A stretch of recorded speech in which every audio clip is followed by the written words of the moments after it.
Hey y'all.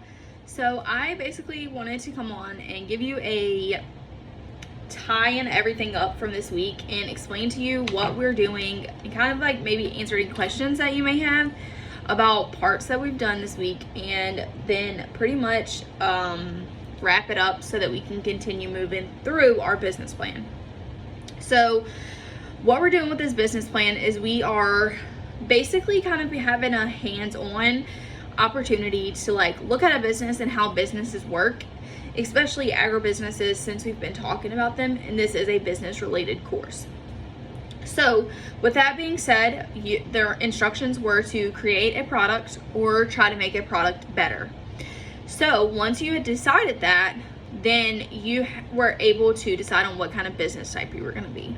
So if you were making a company better, then I would stick with the same type of business that they already are. So say that you're going to make a product better and that company is already a corporation, then I would keep my business as a corporation because that's going to be more work on you.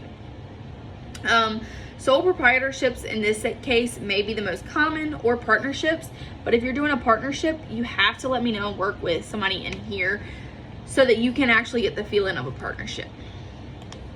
So once you had decided on what business type you were going to do, you had to create a mission and a vision statement. So I'm going to explain a little bit about those because I know I didn't really explain them very well in the beginning, but there were videos for you to watch. So a mission statement is what you're going to do. So it's your values and your goals for the company. An example of a mission statement, Apple's mission statement is to challenge the status quo and to think differently. So a mission statement should not be very long. It should not be very wordy or extensive. Something short and simple so that you can put your goals out there, but it needs to be meaningful. A vision statement is where you aspire to be once you've achieved this mission. So basically, how I like to think about it is your mission statement is the now, what you're doing, and your vision statement is the long term. So it's what you're going to do in the future. So where do you want to be in the future? What do you want to see this company do? Or what do you want your product to do for people? Like, what do you want to see it do in 5 years? Think about the long term of a vision statement. So then you had to create a personal philosophy. So a personal philosophy was basically just for you to,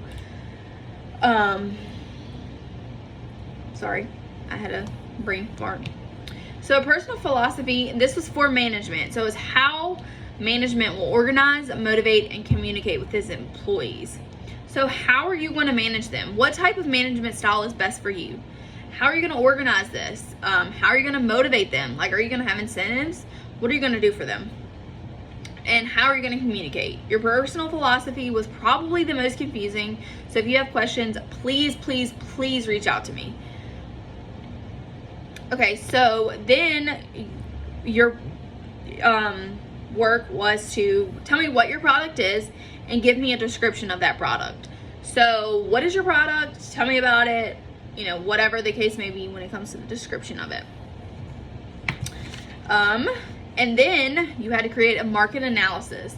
So we didn't really get too deep into this. What you had to do was tell me what your target market was. Who are you trying to sell your product to? Or who are you trying to make better?